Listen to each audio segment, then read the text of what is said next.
Hey, what's up, everybody? Michael here with episode 6 of the Roundtable.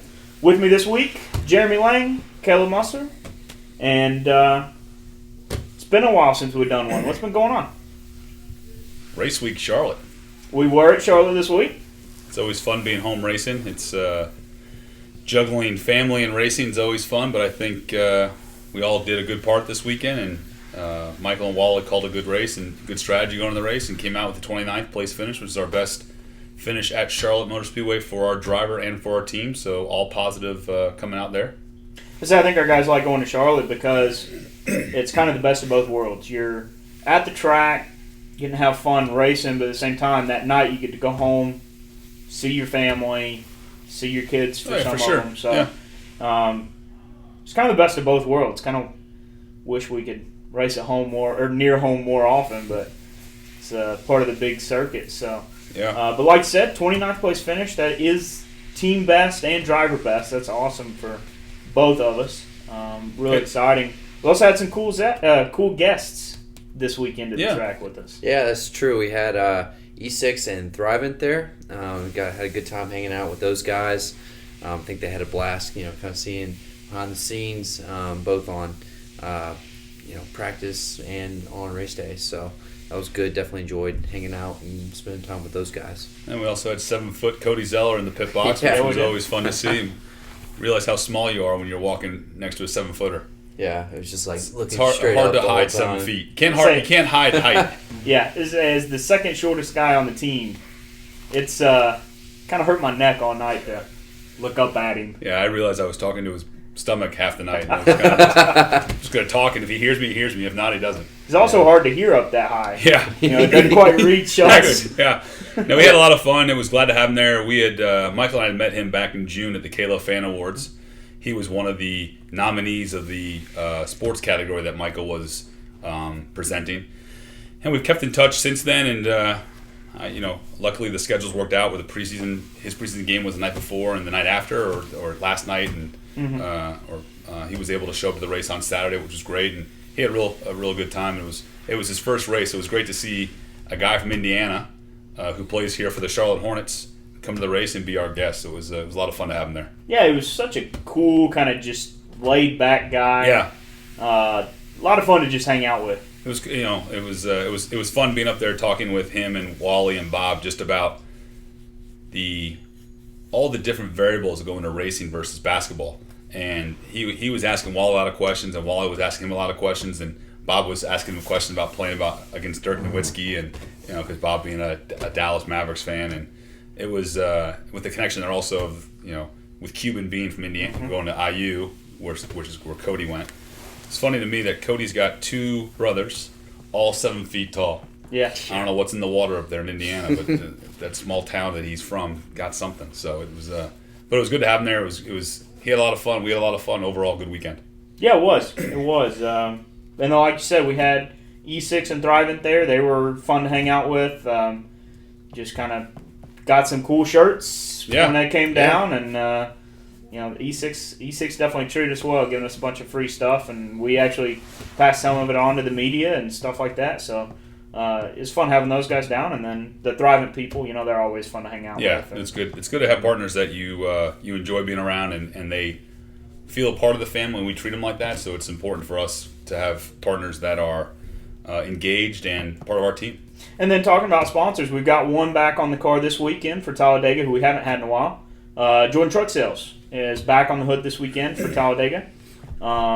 So hopefully we'll run into Ronnie down there, Ronnie Jordan. Yeah. And get to hang out with them a little bit. And hopefully we'll have a good run. We've had good success there in the past. It's really anything can happen. That was proof last May in the race, or April, early this year, racing, and running 14th at the time, and got caught up in an accident, finished 36th, but we've had a top 10 finish there, and we've had good success at restrictor plate racing, which is an opportunity for our team to perform and kind of just get some exposure for everyone on the team, and the guys got like going there because, like I said, anything can happen. Yeah, and so kind of added to that excitement, there's some fireworks obviously after Charlotte. So right, it's going to Talladega make Talladega for a fun little excitement there for the last 25 laps. Yeah, it'll be interesting. You got 4 big names fighting for a spot to get into that next round. Mm-hmm. So yeah, it's it's going to be exciting. And I think Jimmy and Dale have to win to get in. I think it's correct. I think mathematically that's the only way they can get in is by winning. Mm-hmm. So one of those two. It'll be a lot of fireworks there. It'll equal the fireworks that were in the pits or in the garage after the race in Charlotte. Yeah, and I think it was Kevin Harvick that said it best. This format is creating a lot of stress and intensity when a guy like Matt Kenseth is getting fired up. Right. I think it's putting a lot of stress on these guys to perform, almost more so than the old system did, just because there is such a short window for each. Well, you can't make it up. Once you're out of it, you can't get back in. Yeah, it's truly elimination, which is created for excitement, and it's good for the sport. It's good for ratings. It's good for the fans, and I think overall it should be an exciting Sunday in Talladega. I think the only guys it's not good for are the drivers who lose sleep every night. Yeah. Who are on the outside looking in right now. Right. I bet those guys have not gotten much sleep this week. So and running lots of different scenarios. Yeah. Speaking of ratings, I saw one interesting stat that the Charlotte race actually outmatched the baseball playoffs. Yeah, head to head, right? Which is pretty crazy, for being just to be baseball's premier. It's America's pastime. I know. And on top of that, it was delayed, or the start of it was pushed because of the end of the Baylor TCU football game. So it didn't even start on time television-wise. Which you were excited about. I was very excited about. That was. I gave you a little heck there when we were watching the race. I'm like, why is the race on? And you're like, I swear it's coming on after this Baylor game. But So I got the satellite set up, and I'm flipping through the guide, and it says NASCAR racing. Click it, and there's the Baylor game. I'm like, they are not going to believe me that this is just. I didn't believe you. You didn't? Yeah, I had to pull up the guide and show you that was where the NASCAR race was supposed to be. But that field goal hit my 4-team parlay, so I was perfectly fine with that game being on. I was too. Yeah. Thankfully, there wasn't a lot of cell service, so I couldn't send tweets. Yeah, right. Because I might not have been paying 100% attention to the race anyway. But, so, it beat out baseball head-to-head even after starting on television 15 minutes late. I think that says something about I think the chase has definitely increased interest, the new format, for sure. Yeah, so it'll be real interesting to see what everything looks like this weekend. It's going to be an exciting race. Speaking of exciting, Speedball Junkies making a comeback in football, huh? Yeah, man. Started out 0-3, now 3-3. You didn't believe me today when I told you. No, I did not. I thought Speedball Junkies were by the wayside. I don't know about that. Coming for you, both of you. Caleb Crushers is still on top in the league at 5-1, most points scored. So don't want to get too confident here, but doing sitting pretty right now. So who do you play this week? Wally.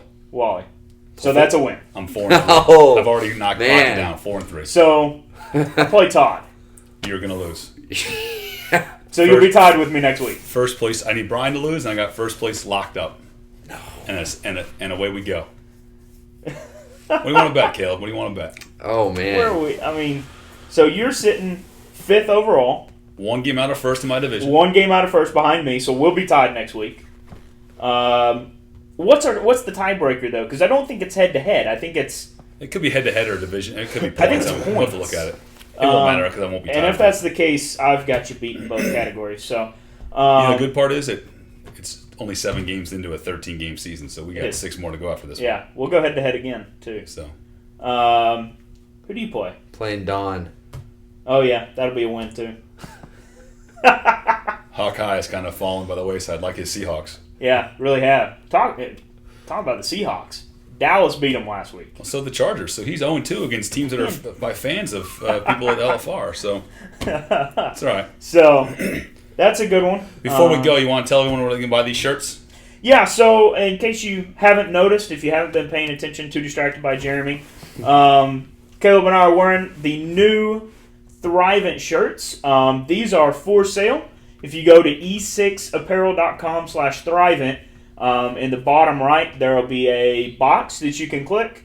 And we have a couple different types of material. And then we also have a couple polos up for sale as well, so you can find those there. And then also, before we wrapped up, I wanted to mention that a couple weeks ago at Kansas, we kicked off a fan chat. So our fans can come chat with us during the race. It's usually me, Melinda, our business manager, and sometimes Kenda will be on the chat. We like for the fans to be able to talk to each other, talk to us, ask us questions about what's going on through the race. I do my best to manage it from pit road, kind of give everybody a inside look as to what's going on. So we encourage everybody to go check that out. It's on the website. We usually kick it off about 30 minutes before the green flag. Just go to lfr95.com. A little box will pop up saying that there's a live chat going on, and we encourage you to come hang out and chat with us. Yeah, come join us, and thanks for following us. Yeah, so that's it for this week. Thanks for watching, and we'll see you next time. Thank you.